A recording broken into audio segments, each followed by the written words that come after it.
Daddy, what are you doing? We're recording a podcast. Who's listening? Islander fans are listening. Where are they? Well, they're right here.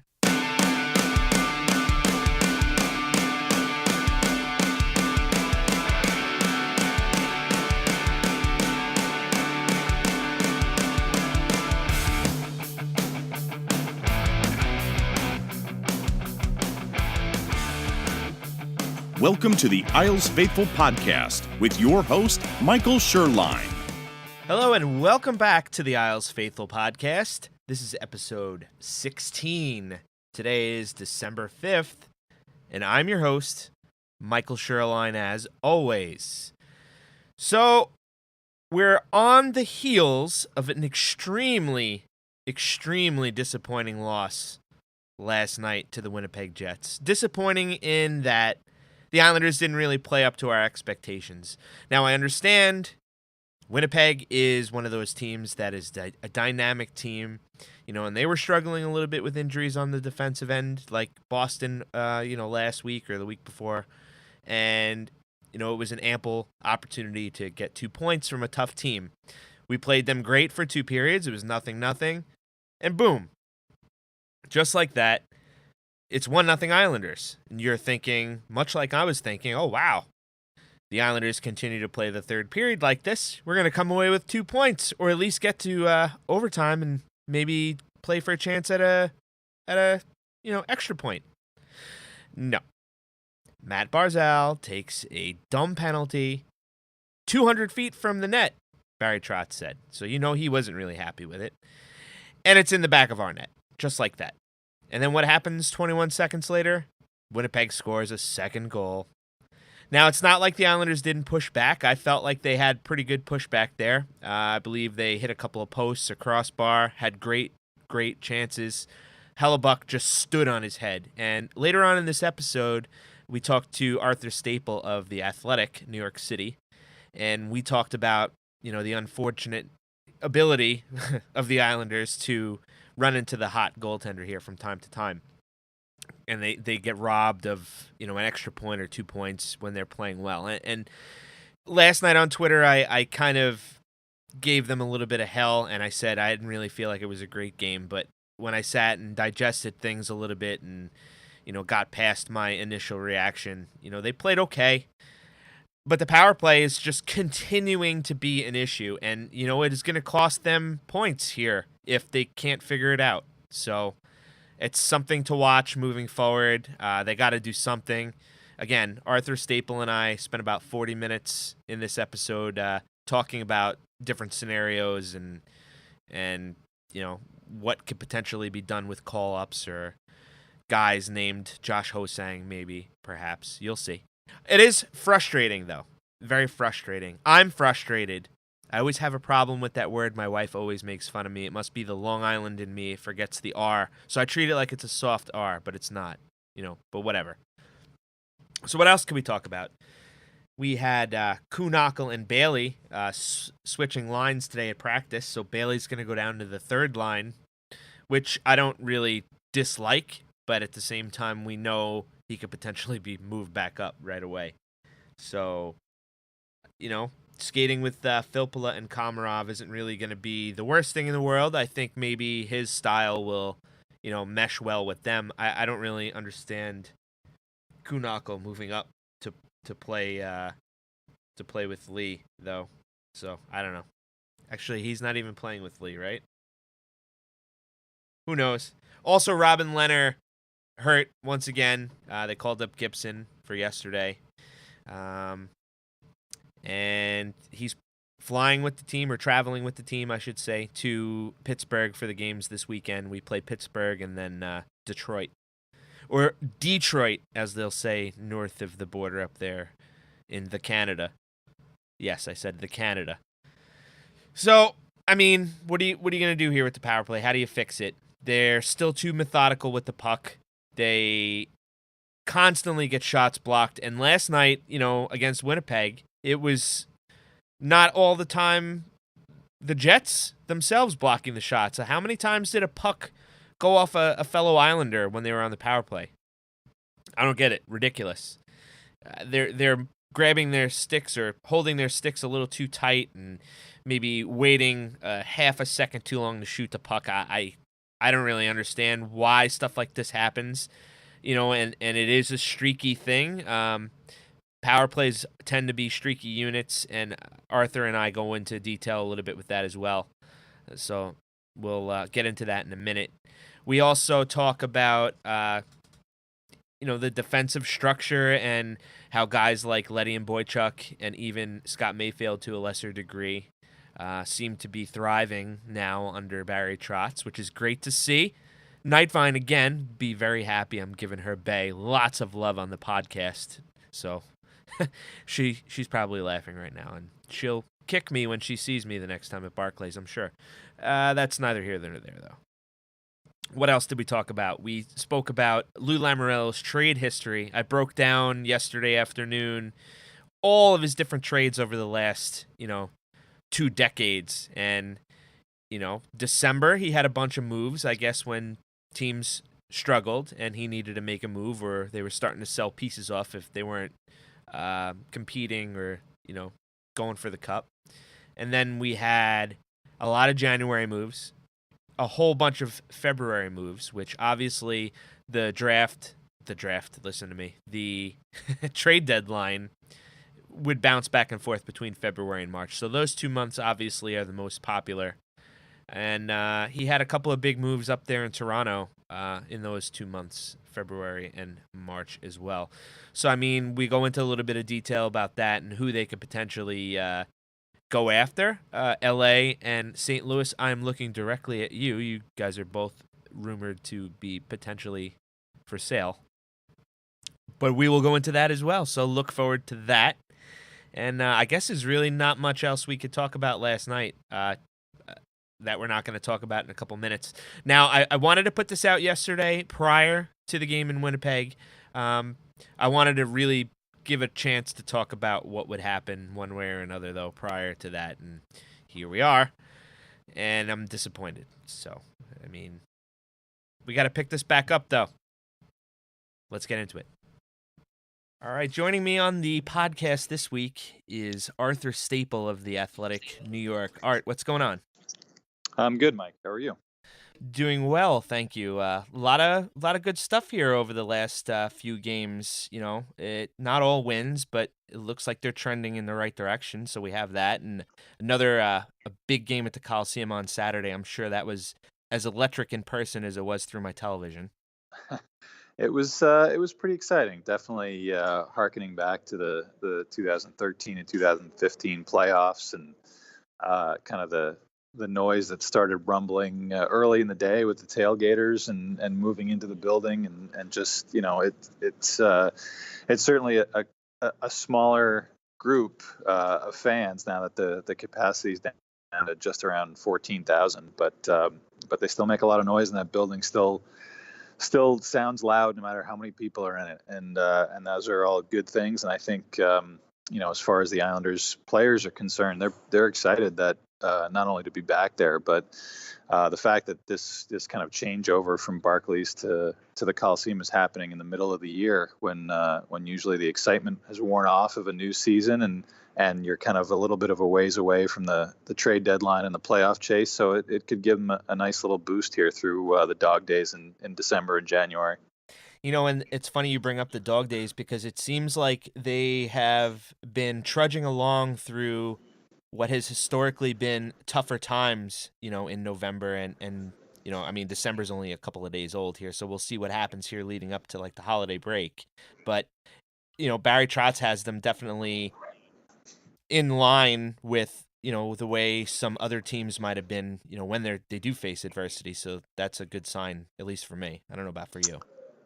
Yeah, I think that the way that they're playing too is, they're grinding out games. The way that their structure is, they seem built to withstand the kind of ebbs and flows that you're going to get throughout a long season. And certainly you can think back to last year and the 15-7-2 start they had under Doug Waite that turned into a mirage when Calvin DeHaan went down right around this time of year, and then Johnny Boychuk was gone, and so was their whatever defensive structure they'd had was completely out the window, and they could never get it back. So I don't think this team is in danger of falling into that sort of trap where they've had a little bit of success and they get a little too unstructured and too undisciplined to get it back. This has been something he's been preaching since day one, and with a few hiccups, they've really been successful at it, and it's been the reason that they've been able to win a lot of the games that they've been able to win, because 5-on-5,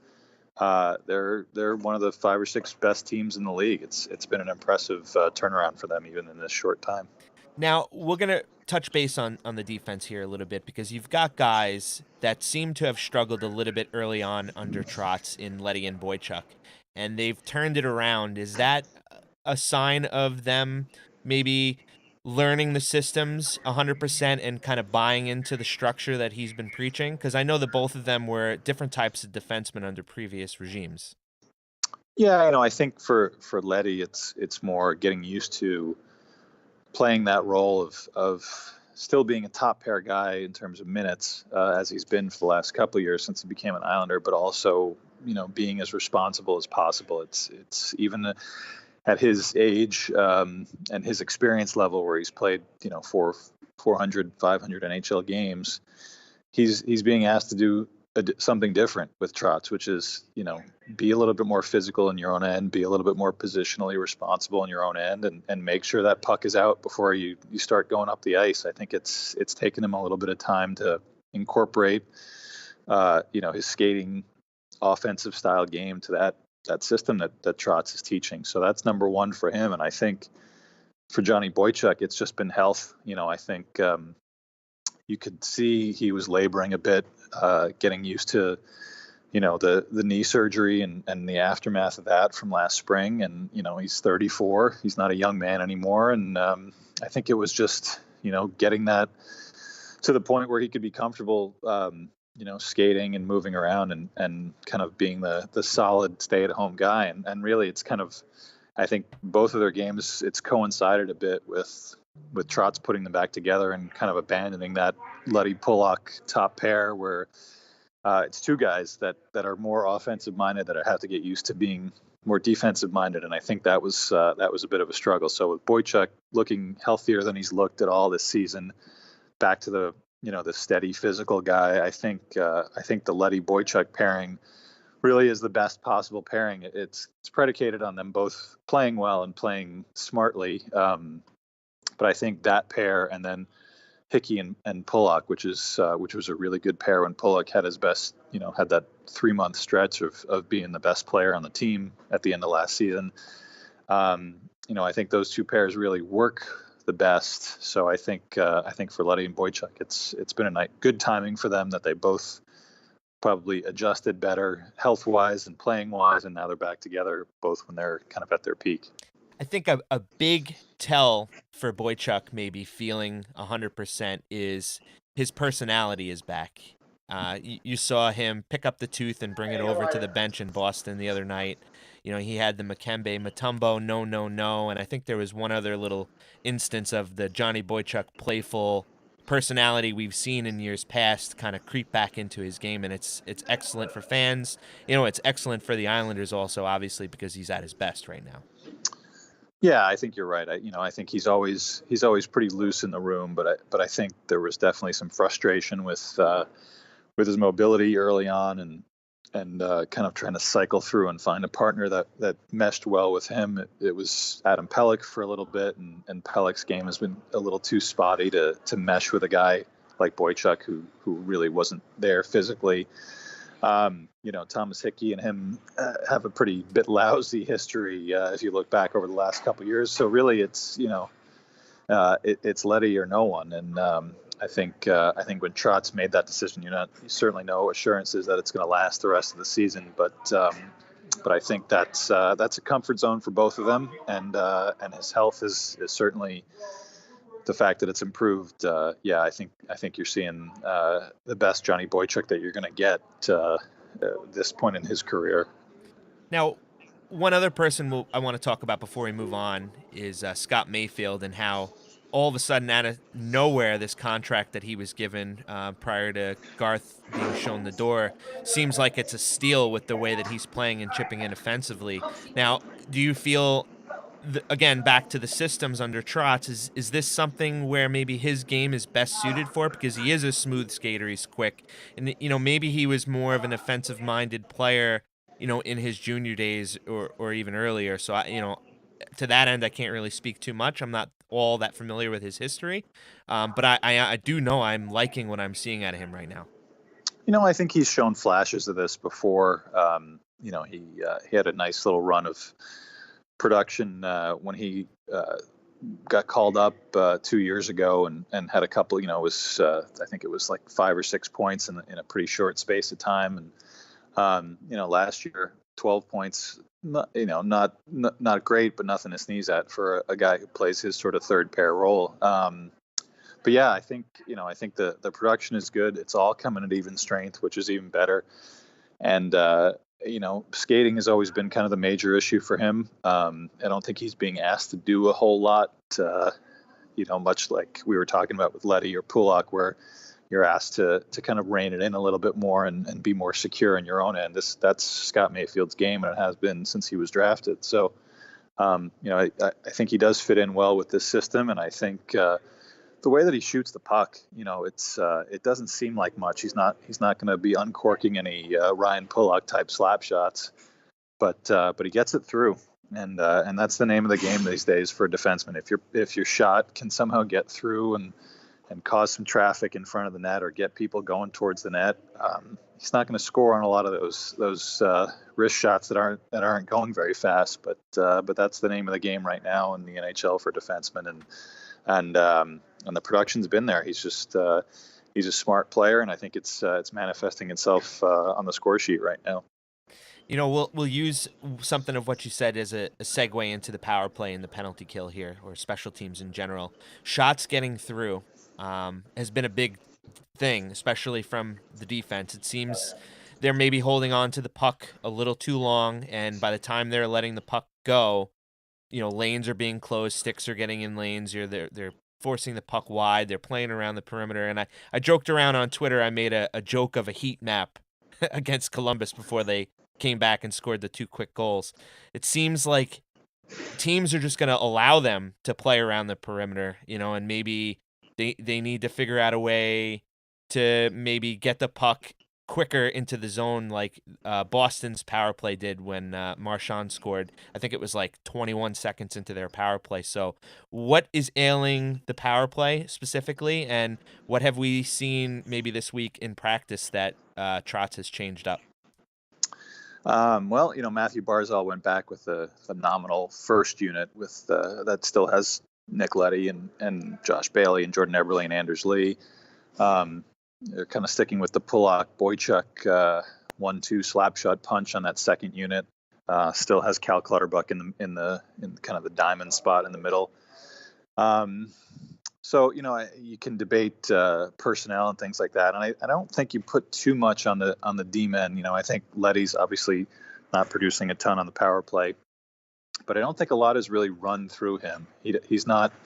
He maybe is guilty of deferring a little too much to the wings, whether it's Barzal there or Josh Bailey on the other side, and maybe he could choose to shoot a little bit more, but they haven't really run a lot through the top part. They're where they seem to get into a lot of trouble is starting to play along the wall, whether it's Eberle and Barzal trying to force things into the middle to Anders Lee or just kind of playing below the dots, which unless you've got an Alex Ovechkin waiting on the open side, doesn't really give you a lot of room to operate. So I think in talking to Barry Trotz during this kind of malaise that their power play has been in, they want to run a little bit more at the top of the umbrella as opposed to at the bottom.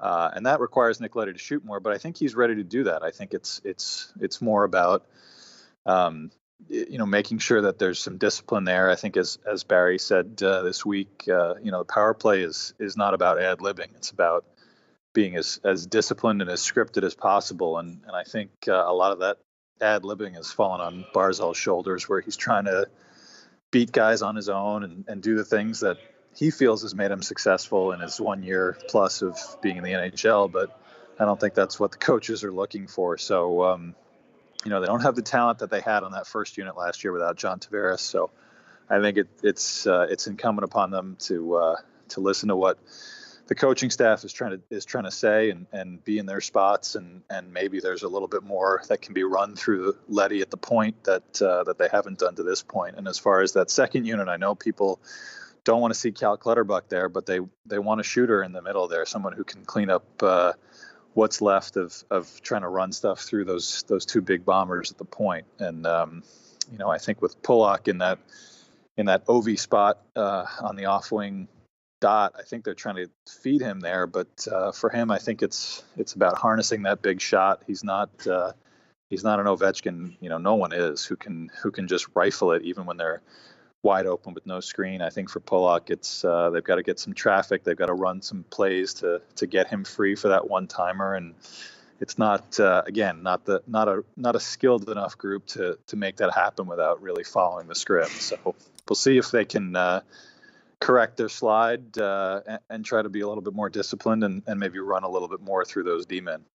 Has there been any attempt to use a big body in front of the net like Matt Martin or even Kuhnhackl or someone like that?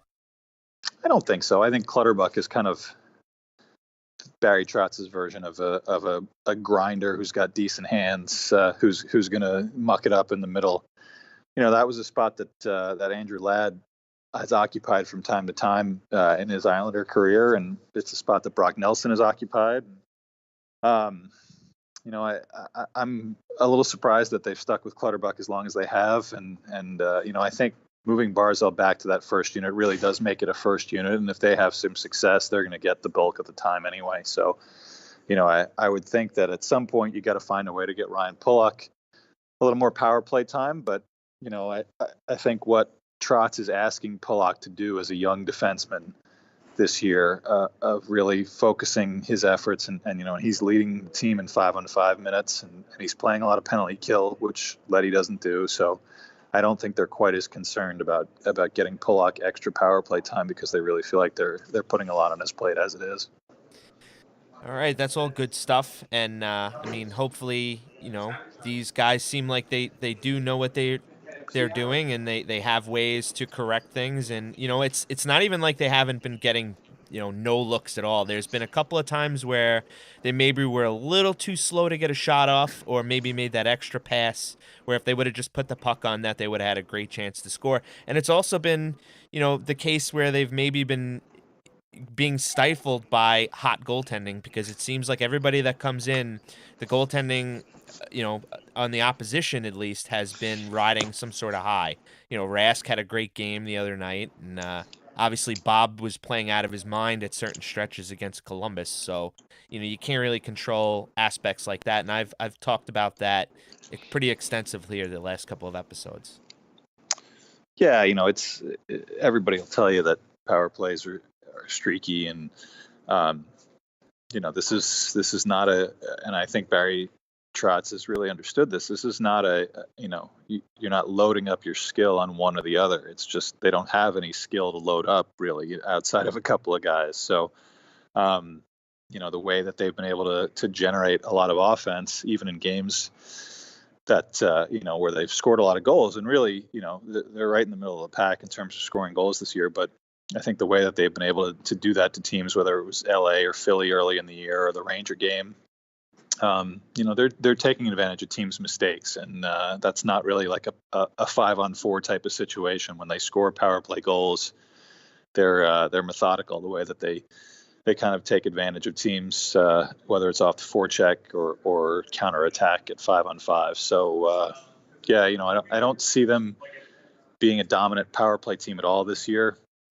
Maybe they'll have a good run to counteract this kind of mediocre run, but I think if they're in the teens on their power play conversion, even in a year where there's teams still, as we're getting into December, operating close to 30%, for them, I think 20% would be a pretty ideal outcome. The way that they're able to control the play and the goals for, goals against at even strength.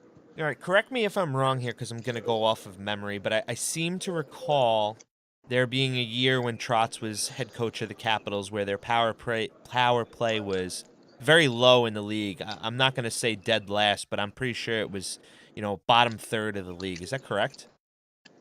I haven't looked that up, but it could be, and that would certainly be surprising given what the Caps are able to do. I think the way that he came into Washington, they were a team that was very freewheeling, much like the Islanders last year, but obviously with a lot more skill and a team that had success to a certain extent, but not the ultimate success. And I think there were definitely some years there where he was doing a lot of tinkering and a lot of accentuating things that were not what they were used to being successful at. So it wouldn't surprise me.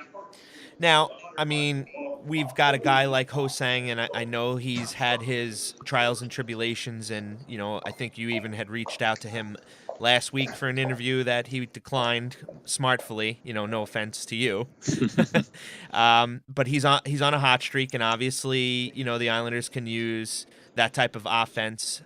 But there's the question of who would be taken out of the lineup, if it got to that point. So, do you have any opinions on that? I think they see him as a top six guy, and Barry and Lou are very, rigid is the wrong word, but they have both have a long NHL history, and they're not going to deviate from what they know to be successful. And for them, I think it's about roles. And Michael Dal Coll came up, and he's a guy who's playing top six situations in Bridgeport, but is a guy who sort of slots in right now. I think is more of a third line NHLer if he were going to fit in anywhere, just because his skating is not really up to NHL top six level at this point. So, they lose Andrew Ladd, who's been a third line guy pretty much this entire season, and they lose Casey Cizikas, who's is pretty cemented in his role as a fourth line center. So those are not spots Josh Hosang can fill, and I understand they could shuffle some other things around, but they're not going to give Josh the benefit of the doubt right now. I think he had a very unimpressive camp when he needed to have a very impressive one to really show his new bosses what he was all about. I think there was a little bit of pouting when he first went down. He's certainly playing well now and shedding a lot of that from all accounts. But Dal Coll was the guy who was hustling and trying to prove himself, and that was the spot that was available. And obviously, Steven Jonta, with a very thin group of centers, it was Steven Jonta, and then it was Tanner Fritz to kind of fill Cizikas' spot, which you're never going to really find a guy as effective as Cizikas in the minors. So, I understand fans are impatient, but I think this is still a big year for Josh Hosang. It's last year on his entry level deal, and whether he's got a future here or not remains to be seen. But I think if he's going to get a call up, it's going to be in a different sort of role. All right, and we're gonna segue again right into Lou Lamoriello, and like I had mentioned in our chat prior to recording, I did a little research this afternoon and looked at the history of some of the moves that Lamoriello has made, and December, not really all that much. I believe he only had like half a dozen moves. January was a little more. February and March, and I know the trade deadline in the past has been in March, and it's now February. Obviously, the two busiest months aside from the summer around the draft. So, do you see him maybe making a move? And again, who would you move? It would have to be someone maybe, down in Bridgeport or picks, because I have a hard time parting ways for some strange reason with people who are on the roster right now because of the way that they're playing. But at the same time, if there's room to improve, obviously, you can't be attached to certain players. So who could you see maybe being dangled, and who could you see maybe being brought in based on, the rumored availability of some players around the league right now? Well, to kind of combine it with your previous question, if they feel like Josh Hosang is ready to be a regular top sixer, then I think the natural decision would be you start shopping Jordan Eberle, who is going to be a free agent at the end of the year, was maybe kind of third on that list of three pending UFA forwards with Anders Lee, who's the captain now, and you would think would get an extension, and Brock Nelson, who, despite kind of starting his usual post October cool off, Still seems to be filling an important role, and really, much as it would upset a large segment of the fan base that's fed up with Brock Nelson after 4+ years.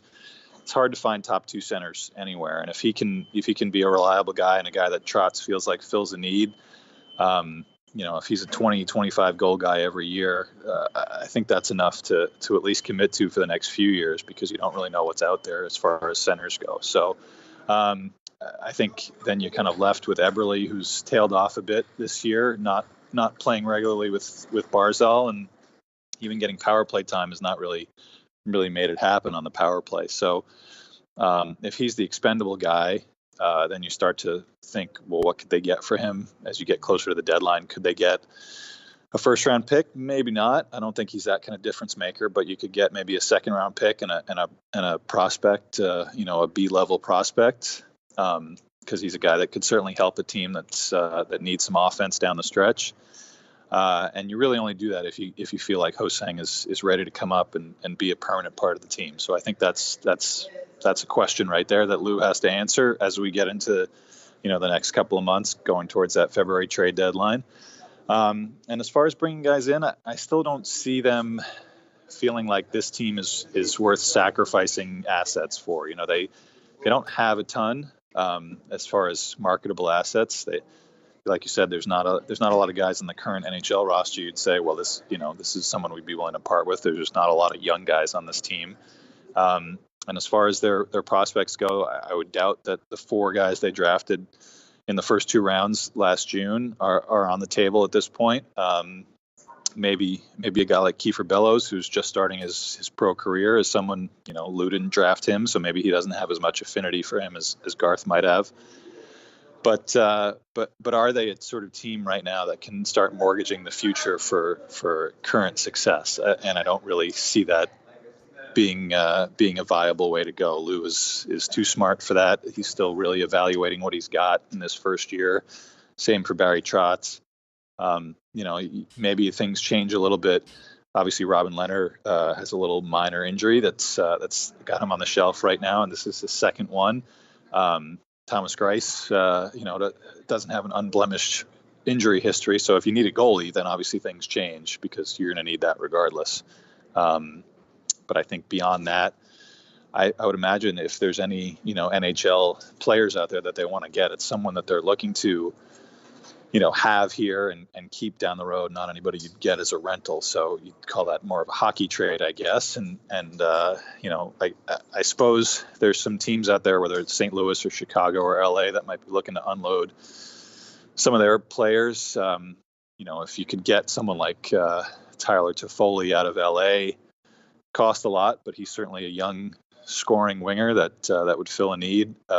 You hear rumors about guys like Colton Parayko out of St. Louis, who's a right shot defenseman who's already accomplished a lot in just a few years in the league. That's not a guy you'd say no to, but there's big price tags attached to those guys. So I'm curious to see where those kind of conversations would go. William Nylander was the guy that was technically available, I guess, before he signed at the last minute earlier in the week with the Leafs. But when I get asked these questions about can they get this guy, can they get that guy, it's there's a big price, and there's not a lot of assets the Islanders have in their war chest to start to part with a team that's been better than expected, but not really great yet.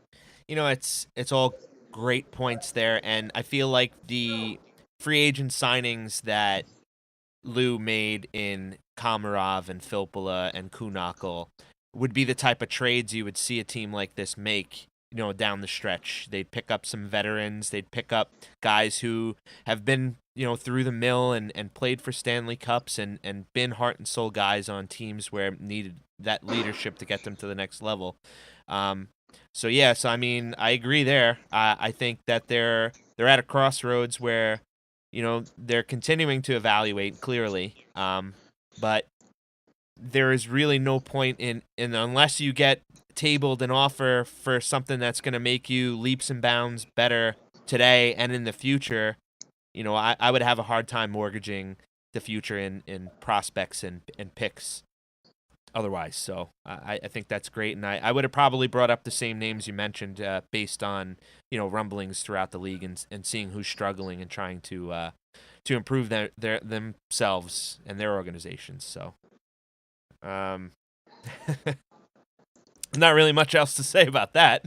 No, it's true. It's and the way that Lou operates, it's you're not going to know until it's ready to be done. So, what he's looking at is hard to really pin down, and I think with the cap space that they have, maybe they expected to be a little bit behind in where they are right now in the standings, and that would be a little bit more determinative about what they'd be trying to do as we get towards the trade deadline. And certainly they could lose a few in a row and slip behind some teams in the standings, and then maybe you get a clearer picture. But if they stay where they are, and certainly the way that they've played this year, especially in the division, 10-2 already in the Metro, and there's some teams there that maybe team like Pittsburgh or a team like Jersey that's struggling a lot more than people thought. There's a real opportunity there. So, barring a spate of injuries where they need to make some changes or a big losing streak, I can't imagine they're going to deviate from this course, at least for this season. And you mentioned cap space, and they have quite a bit of cap space, I believe, moving into the trade deadline. So, I mean, there is opportunity to pick up a contract or an expiring contract, that could help for the short term without really giving up much. Do you think maybe they could explore that route, should they need to? Yeah, I think they'd have to be in a more secure playoff position to start thinking about rentals. But I think maybe the way that they go on a rental sort of situation, if they're in a good spot, as opposed to giving up a prime asset, is you go to a team, a struggling team like in LA or Chicago, who are cap strapped teams, and you in addition to taking a rental, you take on a bad contract that you didn't think about buying out down the road. But there's some pretty hefty contracts on both of those teams that you could be saddled with for a long time. So I'd be interested to see what one of those deals would look like. Lou is always one of the more creative guys when it comes to working those kind of deals. So if you're having conversations with the Kings about Tyler Toffoli, instead of giving up a first-round pick and an A prospect, you can give up a first and a B or a C prospect and take Tyler Toffoli, and then take one of their more unworkable contracts away. I can't think of anybody right off the top of my head, but they certainly have a long list of them. So it's an interesting, going to be an interesting few weeks for the Islanders. They've got some interesting games coming up. A couple of road trips that are gonna be difficult ones going into the Western Conference, and we'll have to see where they are once we get past the holiday break and get into the new year. All right, we'll round out the discussion here with a couple of little quick questions. Anders Lee, what is your over-under with a deal here in the next couple of weeks or months? I have to think he's going to get signed. I don't think they put the C on him, and I think you have to believe Lou and you have to believe Barry when they talk about what they're building as far as a culture goes. It's the reason that they brought in guys like Filppula and Komarov and Kuhnhackl, they didn't have to give the C to anybody for this season. They could have just gone with a bunch of A's and said we're evaluating everything, but to make the decision that they did with Anders Lee tells me that this is a guy they want around for a long time. And I don't think it's going to be necessarily 8 years, which I'm sure Lee's camp would want. But even if it's 6 years and something along the $6.5 million, $7 million range, that's a pretty good deal for him, and that's a pretty good deal for the Islanders to have a guy who's as stand-up and solid a citizen as he is to kind of carry them into this post-Tavares era. All right. Now, with the onset of Seattle being approved today by the Board of Governors, are you prepared for the slew of questions? Are they going to protect X, Y, Z player? And do you see the Islanders maybe making conscious decisions over the next season and a half, moving forward, knowing that this expansion draft is going to take place? It's interesting. We, at The Athletic, we have a pretty big network, obviously, with someone, we have someone that covers every team, and we have some incredible national people. And it was an instant conversation about, are we, we're putting out very early pieces on what a protected list for each team might look like. So doing some research on that and seeing what the Islanders have, it's fascinating to me. Just 18 months ago, when the Vegas expansion draft came around, the decisions that Garth Snow made, had no move clauses for Johnny Boychuk and Andrew Ladd, who are both going to still be under contract in 2021, but neither of them will have a no move. It's down to modified no trade clauses for both of them. So those are big concerns that Lou won't have, or whoever the GM will be then won't have. Tavares was one of the ones they protected. They went to great lengths to protect their young defensemen, Adam Pelech, Ryan Pulock, Nick Leddy. The lengths that Snow went to, trading a first-round pick and a second-round pick coming up in this upcoming draft. It's fascinating how much things have changed. But I think there's definitely some guys that are under contract. But I other than, as I mentioned earlier, there's not a lot of young guys on this roster, so you're not really thinking about guys like Barzal or Anthony Beauvillier or Ryan Pulock. Those are all automatic. We're protecting those guys. They're going to be on their next contracts by then. They're going to be on long-term deals in all likelihood. So that's the core of your team right there. Where you get into the interesting questions is, are the guys that they just drafted going to need to be protected? Is Oliver Wahlstrom going to be going into his third pro year? Is Noah Dobson going to be going into his third pro year? That's where you start to look at, we have lots of room because we don't have a lot of young guys. All of a sudden, those are two spots that are going to be taken up. So I think it's fascinating with what they've got.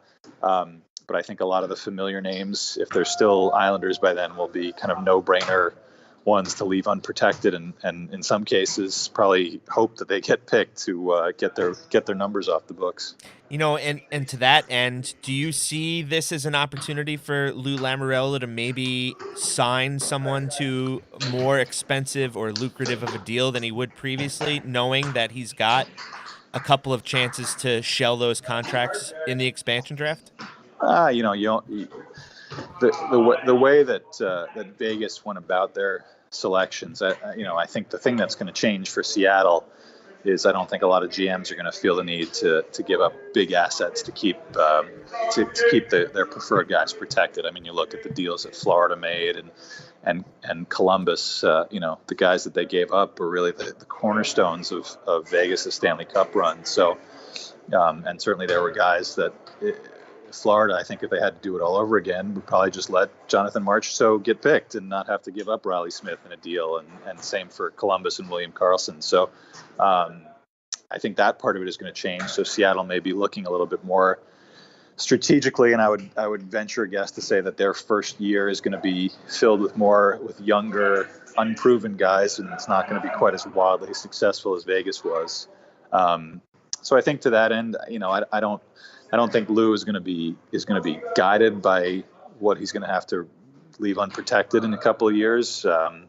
Like I said, this is an older team, and that's the kind of team that both the GM and the coach prefer. So I think when you have an older team, you have a few more options because you know who you're going to protect as far as the young guys go, and the older guys. If you lose one, you live with it. It's not ideal. And I think, if you're looking at choosing between, say, Josh Bailey or Casey Cizikas to be protected, I would imagine that the ideal scenario would be you leave them both unprotected and you just say thanks and good luck if one of them gets picked, because you need to have that space, that protected space available for the guys that are the future of the organization.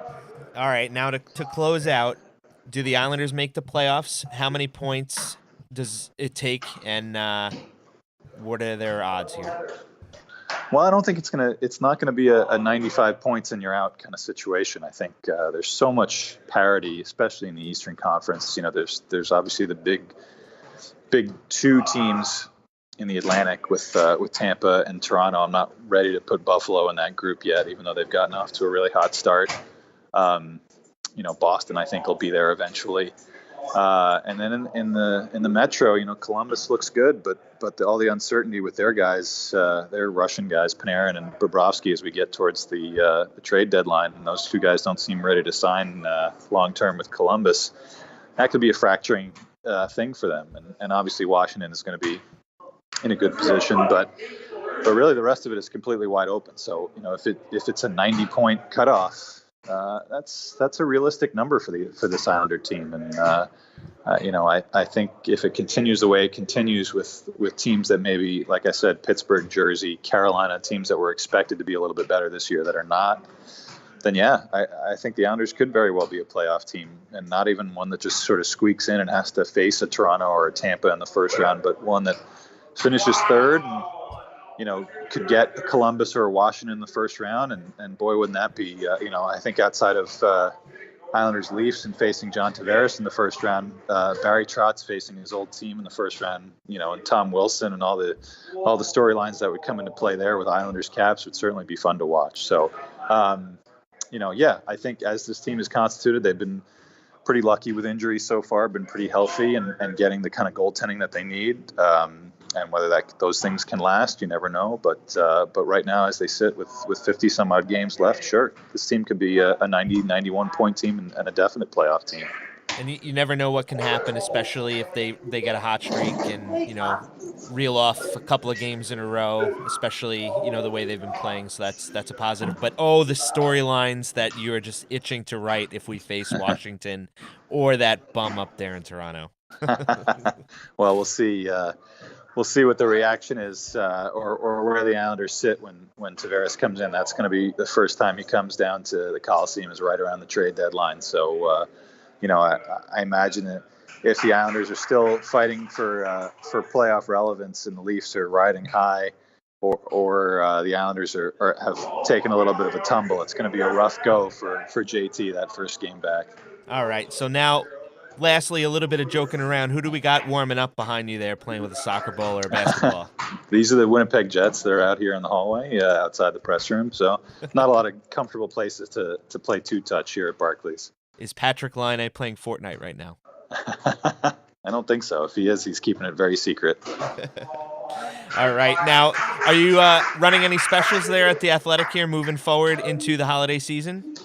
Oh yeah, we've got some gift subscription offers. I think 40% off. We've got a big thing with our NHL coverage about the future of the game that this expansion draft list story will be part of, and that's more league wide with some Islander stuff included in it. So there's ways for everyone to click through and get a subscription if they haven't, or extend it if they already got one. All right, awesome. Now let us know what your socials are, where we could read your stuff, and we'll close it out. All right, well, they can come to The Athletic, to the app, or the website, and click on the Islanders link and check it out, or Twitter at Stape Athletic. That's where I'll be. I'm a subscriber. I've been enjoying the heck out of the content you've been putting out. You've really hit your stride over there, and you're definitely a little more loose than you were over at the old Newsday. As much as I miss you over on at the local paper, it's much better where you are, and it's something I read every morning with my coffee. So thanks for putting out all that awesome stuff, and thanks for being kind enough to join us here on the Isles Faithful podcast. Hopefully, we could reach out again sometime in the future. You got it, Mike. I appreciate it. Thanks a lot. Thank you. All right. Again, big thanks go out to Arthur Staple of The Athletic for joining me this week for episode 16. I hope you enjoyed our discussions. We had a lot of great talk there. I just want to remind everybody to subscribe to us on Twitter, on Instagram, on Facebook. We're available on Stitcher, Google, iTunes, Spotify, everywhere pretty much you could possibly get a podcast. We are there. If you could rate and review us on iTunes, we had a couple of good ones last week after that last episode. It would help us out a lot. Don't forget, we have a special discount code to use at Yes Men Outfitters. It is Faithful10 for 10% off your entire order. It's good from now until the end of the year, so you can get everybody in your Isles family some sort of gift, or even treat yourself to something as well. And also, my buddy Wayne over at King's Coast Coffee gave us the discount code to use, Isles, for 15% or 10% off your entire order. I don't remember which. Both of those guys and their companies support the show, so please do us a favor and support their great companies and the great products that they put out. It would help everybody out. And also, both make, like I said, great gifts gifts for this upcoming holiday season. It's Hanukkah right now. We got Christmas right around the corner. Get on it. Again, thank you for listening to episode 16. Let's go Islanders.